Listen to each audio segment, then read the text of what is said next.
don't know, dude, if you've ever gotten the respect that you deserve as the innovator in this industry that you were. You know, and you continue to reinvent yourself even today, now doing it through social media. But in ring, I don't know if you've ever gotten the respect that you deserve truly for innovating the way you did. Well, I think, Do you feel you have?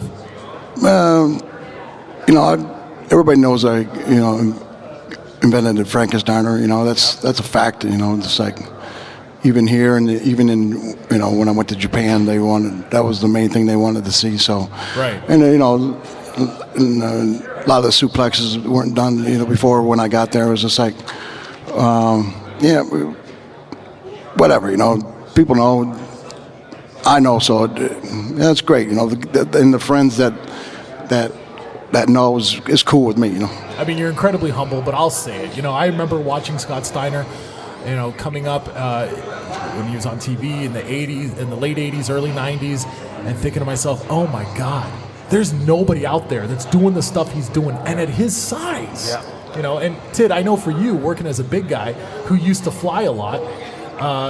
You were obviously a huge fan of Scott Steiner, right? I was a monster fan. Anytime I could see a guy who was, that well put together, who is willing to jump up onto somebody like that in the corner and pull that off, I popped every single time I would see it. Because now when you see it, it's guys that, cruiserweight guys and junior heavyweights and stuff like that that are doing it. But when you actually saw a heavyweight doing that changed the bar for everybody, because everybody else said, shit, now I got to come up with something cool. And there was never anything cooler that you were going to be able to come up with. The way Scott Steiner did the Frankensteiner, though, was 1,000 times cooler than how these Mexicans do it today. Yeah, it looks more crisp. It looked like a drop kick. It looked like a drop kick, and then all of a sudden it's like, what the hell did he do?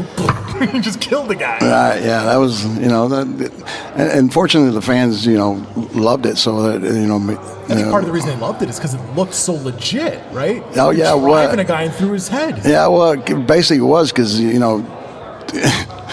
could get hurt if you didn't get it, No kidding. Yeah. I got to tell you, folks, when I had the opportunity to work with Scott and we were putting together matches and we were doing all that stuff, from that first night when you came in and you were literally a last-second replacement for somebody who didn't show. Oh, yeah. And you went from signing autographs to winning the title that night. Right. And then we came back and we did some more stuff with you after that, and then we did the tour out east. And every single time I worked with you, it was a pleasure for me, and you were always easy to work with. And, you hear stories about people, you know what I mean? Oh, he's this, he's going to be difficult to work with. You were always easy to work with. You were always amenable to ideas, never had a problem.